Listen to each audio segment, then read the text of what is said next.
Welcome to today's lesson. We are going to be making baked apple cider donuts. The recipe originated from the New York Times. I'll post it on Google Classroom. But first thing you do at any time when you're going to make a recipe is, especially I've been doing this for quite a long time, and I know Chef has as well, but you read the recipe through. Okay, it might have been a long time since the last time you made that ingredient, that recipe. You want to make sure that you familiarize yourself with exactly what you need to do. This is a 2-page recipe, all right? There are multiple components to this recipe, multiple parts. You're actually gonna make the donuts. We're gonna put the donuts in the pan. We're gonna bake the donuts off. Then when the donuts are cooled, we actually have to finish the donuts. Finishing the donuts means we're gonna decorate the donuts. We're gonna put some stuff on them, which we'll talk about later on. What we have for our recipe is 1 and 3, we'll start at the top actually. This will make 12 standard donuts. Think of Union Square donuts. I'm not gonna say the DD donut place because those donuts are horrible. Like a Union Square donuts are one of those really good. There's one up in Davis. Really good donut places, good sized donuts. This will make about a dozen, all right? We're making smaller donuts. Our donut pans that I got, they're Wilton brand. They're pretty small. If you've ever been apple picking, you get those small cider donuts. That's kind of what we're doing, okay? You get about 6 in a pan. I have 3 pans. I made this last week. I got, I think I got about 18 to 20 donuts, give or take. All right, today I'm gonna get an accurate measure using everything today to get an idea of exactly how many donuts. All right, we're gonna call them about 3-inch donuts. These donuts can also be put into muffin tins and made into muffins, all right, which is pretty awesome because the flavor is amazing. So what we need for this is 1 3/4 cup, also known as 225 grams. The way this recipe originated, where it came from in the New York Times Cooking, they put recipes in grams also. All good baking recipes are listed in cups, ounces, grams, pounds, so you can convert. You can use it on either side of the pond, meaning whether you use it here in Europe, you'll get an accurate measure of what you need. We need 1 3/4 cup of AP flour. AP flour, for those that don't know, is also known as all-purpose flour. I'm gonna zoom in a little bit on the recipe here. We also need 1 1/4 teaspoon of baking powder, 3/4 of a teaspoon of cinnamon. We need 3/4 of a teaspoon of kosher salt. We need 1 teaspoon of cinnamon. We need 10 tablespoons or 140 grams of butter, softened. We're gonna use soft butter in this recipe so it creams with the recipe better. I'm gonna talk to you about the creaming method, which is what we're gonna do. It's a mixing method today. So soft butter, all right, not completely melted, not melted at all, just soft. Soft butter will look like this. Soft butter, all right? It's been out of the refrigerator for a couple hours. Then we have 3/4 of a cup, 165 grams of brown sugar, 3/4 of a cup, 150 grams of granulated sugar. You may ask, why are their gram weights different? The gram weights are different is because brown sugar contains molasses, therefore it is heavier than granulated sugar, which is why the brown sugar weighs out more than the granulated sugar in grams. We will also be using 2 eggs, 1 teaspoon of vanilla extract, and a 1/2 cup, 120 grams of apple cider. All right, so that's our ingredients. Our recipe spells out exactly what we're going to be doing, and as I said, you guys will have this posted so you can follow along. All right, first and foremost, I'm gonna set my tripod back up here for us to work, and I'm in my basement kitchen. I have everything I need right here, my ingredients, some more ingredients, my mise en place containers. Mise en place is a state of mind. It is getting all of your prep work done in advance, which is what we're gonna do right now, okay? We're gonna take everything that was in that recipe, every ingredient that I just read off, and measure it out before we put anything together, before we mix anything. We're gonna do just that with mise en place, okay? So the first ingredient, and I'll be doing back and forth, I'll do some cups and I'll do some weighing of the ingredients. We're gonna do 1 3/4 cup of flour. So I got my flour in a container here. Now I need to put my flour somewhere when I'm done. I'm gonna put it into this big mise en place container. I triple check my recipe. 1 3/4 cup is what I need, okay? We're gonna take our measuring cups. When you measure flour, We come right into the container. We get a cup that acts as a scoop. Then we put it into the cup that we need. I need 1 cup and 3/4 of a cup. So I need multiple measurements. Again, it's listed on the handle. This is my 1 cup in my left hand here. And I'm using another cup to kind of scoop and drop some flour in there. I'm going to rest that there. I'm going to take my icing spatula. Now, I'm not level, but I'm going to tap out the air out of the cup. That knocks off some flour. That allows air to escape, dry ingredients to fall to the bottom, and in this case, flour. And then I sweep off and I have a true level 1 cup of flour. Now I need 3/4 of a cup. To achieve 3/4 of a cup, there are 2 ways to do that, okay? Now I measured out some other dry ingredients, so I have a little bit of sugar that is in this cup, brown sugar stuck, but I assure you everything is clean, trust me. Been doing measurements all day. You can get 3/4 of a cup by measuring a 1/2 cup plus 1/4 cup, all right? With those 2 measurements right there, you achieve 3/4 of a cup. You can also take the 1/4 cup and measure that 3 times, okay? We're gonna take some flour, scoop it back in. Flour is the only ingredient you need to do this to. The reason is a lot of these recipes were broken down from large recipes, and to get an accurate, true amount of flour, that's what you have to do. So that's 1.5 cups of flour so far. And now I need the 1/4 cup of flour filled up. So we're gonna take the flour, tap out the excess, let the air escape, let the flour fall to the bottom, sweep it off, 1/4 cup. That's 1 3/4 cup of flour. That is my mise en place setup for flour, all right? Flour is the structure. Flour is the glue that keeps the glue together. That doesn't make much sense, but it's the glue that keeps the recipe together, all right? That is the important part of flour. We now need 1 1/4 teaspoon of baking powder. Baking powder comes in a cylinder container. A cylinder container is round, okay? It will say baking powder on it. Not to be confused and not to be interchanged with baking soda. They are 2 different things. Baking soda is not in this recipe. I'm gonna remove it from the equation and get it off my prep table so I don't mix it in accidentally. Baking powder, you're gonna open it up. What this does, baking powder is gonna allow the recipe to rise. It's gonna make these donuts puff up. And we're gonna measure baking powder using our teaspoons, all right? We have our tablespoon, we have our teaspoon, we have our, mine are out of order, we have a 1/2 teaspoon, and then somewhere over here we have a 1/4 teaspoon. They're all on the handle. For this recipe, we need 1 teaspoon and 1/4 teaspoon. We say it as 1 1/4, all right? 1 1/4 teaspoon of baking powder. So I'm gonna be using multiple spoons. And with the spoons, I also need to use my straight edge icing leveler, icing spatula. So there's my 1 teaspoon. Come in, sweep it off. Gonna put it into this container. Make sure I get it all out of the spoon, nice and clean. 1 1/4. There's my 1/4. We're gonna do the same thing. We're gonna go in. We're gonna sweep it out. Tap it off. That's my mise en place container for my baking powder. We now need kosher salt. When you're done with an ingredient, we put it away. I should mention what this does. It makes our, and I think I already did, it makes our donuts rise. It is called a leavening ingredient, a leavener. To leaven something is to make it rise. I use kosher salt, excuse me, as the recipe calls for. Kosher salt is actually a thicker granule salt.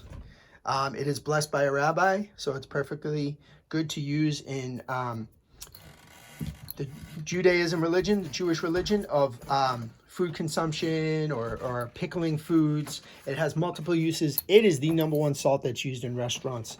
And the reason is because the granules are so thick that I can pretty much direct exactly where the salt is going to go.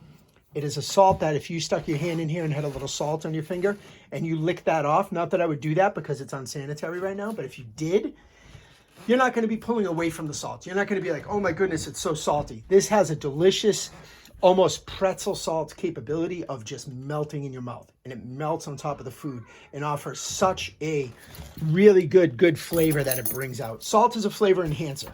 All right, it brings flavors out. It enhances the food's taste. And we need 3/4 of a teaspoon. So it's a great time to show you how to get 3/4 of a teaspoon. We just did 3/4 of a cup. Now we're going to do 3/4 of a teaspoon. So I'm going to use a 1/2 teaspoon plus 1/4 teaspoon. Size difference, pretty significant. Not massive, but pretty significant. All right. You could also use the 1/4 teaspoon 3 times, okay? So with salt, sometimes you can just come in and give a little shake, but I'm just gonna level out a little just to make sure that I'm getting what I needed. Is my 1/2, and here is my 1/4 teaspoon. Is my 3/4 teaspoon of kosher salt, okay? 2 things down. Next up on my list is cinnamon. Again, closing ingredients, putting them away when we're done. Cinnamon, all right, right here. It calls for 1 teaspoon. Well, the cinnamon has a little screen on it that I'm actually going to take off. And I'm going to put my cinnamon right into this container. And I need, according to my recipe, 1 teaspoon. And my 1 teaspoon doesn't fit. So what do? Improvise. Think on your feet. We're going to use a 1/2 teaspoon. And that 1/2 teaspoon is going to be able to fit in there. Shake off a little excess. Come in with my leveler very carefully and very cautiously so I don't spill cinnamon everywhere. There's a 1/2 teaspoon. I'm going to do that one more time. Now, in food service cinnamon, in the bake shop, we have a massive container of cinnamon. That's very easy to get your spoon in. All right, there's my 1 teaspoon of cinnamon, okay? Next up, we have to get 10 tablespoons of butter. 10 tablespoons of soft butter. Let's talk about butter for a minute. When you buy butter in the store, there are 4 sticks. They're usually a little bit bigger than this, okay? They're usually almost the same size as in my small little leveler here, just to show you, almost the same size as your palm of your hand. Whole Foods sells small, squat sticks of butter. It will have the measurement amounts right here. In this case, it's 4 ounces. Try to zoom in a little bit for you. 4 ounces of butter. Also has a little ruler on the back that tells you the tablespoon markings. Every stick of butter is 8 tablespoons. A lot of home recipes, old school recipes, things you may find online are listed in cups. I do not like recipes that are listed in cups. I choose not to measure that way. That way I just confuse myself and I have to triple check cups. This is a 1/2 cup of butter. Theoretically speaking, if I smash this down, I would be able to fit it into a 1/2 cup, all right? If I squish it in, that would be my 1/2 cup of butter. You do not measure butter that way. You would use the ruler on the back to tell you that 1 stick of butter is a 1/2 cup of butter, all right? We need 10 tablespoons. 1 stick of butter is 8 tablespoons. So now I need my 1 stick of butter plus another stick of butter, okay? Now, what we're gonna do is open this up. Now, if I had a knife with me, which I don't, I would have cut through the paper. But what we're going to do in this instance is we're just going to take our leveler or our icing spatula and line it up with the ruler markings that are here. And I'm going to move the butter over, and you might be able to see that I am, let's zoom in a little, that I'm actually lined up with the ruler. Every mark on this ruler is a tablespoon. I just need 2 tablespoons, which tells me right there is 2 tablespoons. Right there is 2 tablespoons. How many does the recipe tell me I need? 10 tablespoons. So here's my 8 plus 2 more. And I'm gonna get that little extra piece off because that wasn't part of the plan. Clean my leveler off, clean my leveler icing spatula off. wrap my butter back up for another day. In the fridge it goes for another time frame, for another recipe. Okay. Soft butter for this recipe, not melted, softened. Okay. Soft butter looks like this. All right. You're able to leave an imprint on the butter. Some bake shops leave their butter out for hours on end. Some places take it out in the morning, and by the time they start baking, it's softened. I like to leave some out overnight in a sealed container, Tupperware container with a cover. That allows nothing to get into the butter. It's not going to get spoiled really, so you don't have to worry too much. 10 tablespoons of butter. After that, we have to get 3/4 of a cup of brown sugar and 3/4 of a cup of granulated sugar. I'm going to use my dry measuring cups, okay, for this project, for this part. And we're going to do the brown sugar first. We got brown sugar that came in a bag. The way I'm going to measure this out is I'm going to put it in this mise en place container. I'm going to take my brown sugar and I'm going to use the edge of the bag in the palm of my hand and press and kind of scrape off in the bag some sugar. And then what I end up with is a pretty level cup, and brown sugar contains molasses, and when you flip it out, that's what you get. Okay, I'll do that again, but I'm going to do it a little differently. I need a half cup because, excuse me, I need 3/4 of a cup total. The first cup I used was my 1/4 cup. Now I'm going to use a half cup. So basically, I'm going to take and use this as a scoop to put some brown sugar in. All right. Alternately, I'll show you. I could use my spoons to do this and start pressing, because you have to pack the cup. That's what I did with my hand in the bag when I measured that brown sugar, that one there. I used my hand in the bag and squished it against the bag.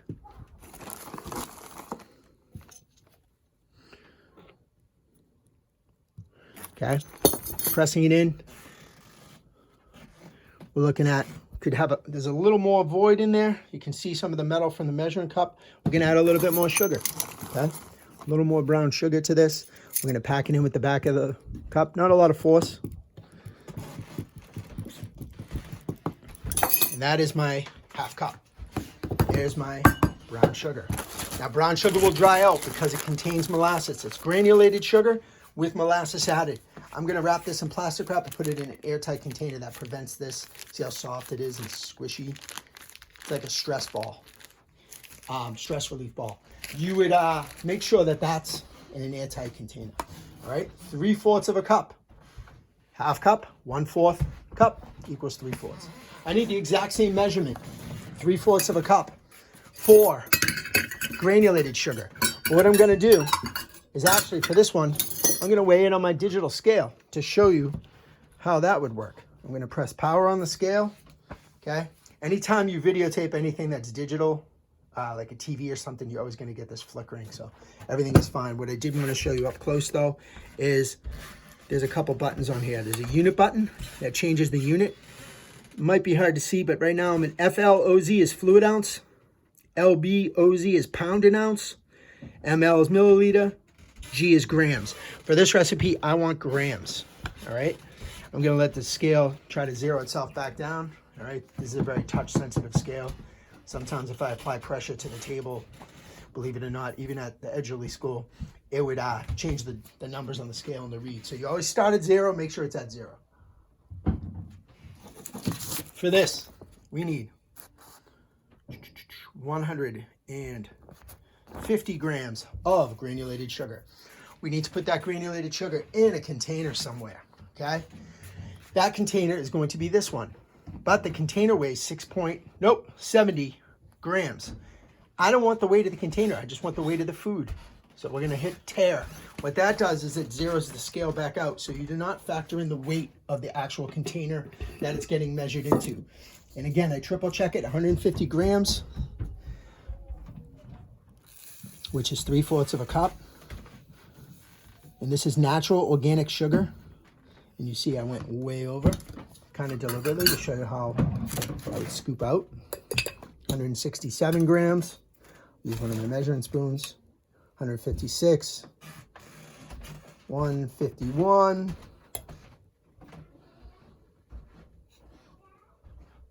150.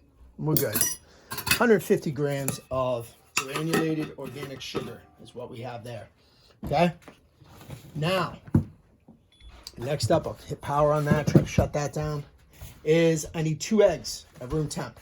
I've already cracked 1 egg for my demonstration. Nice egg in a mise en place container. I'm going to crack the other egg. Now, because I have 2 eggs in this recipe, I want to make sure that I'm just cleaning my surface area here with my Swiss made, I love this, from Switzerland. My little bench scraper, my bowl scraper. It has double duty. It's one of my kitchen workhorses. Although it had this beautiful gold flake print on here, but then I washed it in the dishwasher and it came off. So, not fun. But anyways, that's my Swiss baking bowl scraper. So, back to my recipe. I have 2 eggs in this recipe. I want to make sure that this egg remains nice and clean and healthy, which it is, but I don't want to put the second egg on top of that egg. I'm going to crack the second egg in a separate container. And when we crack eggs in the bake shop, flat surface to crack them. That gives you a nice clean break. That also gives you the ability to have 2 good pieces of shell. If I had to separate the eggs from the whites, the yolk from the white, I could do that. Now, something I'm going to do immediately is wash my hands because I have some egg on them. So with the miracle of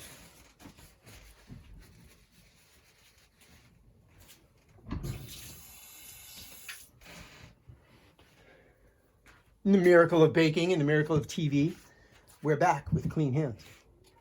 And we have 2 healthy eggs. You would know if you had a bad egg immediately. It would be spotty, it would smell bad. So this guarantees, by separating the eggs in 2 separate containers, it guarantees that you have nice clean eggs to work with. Okay, so now you can combine them.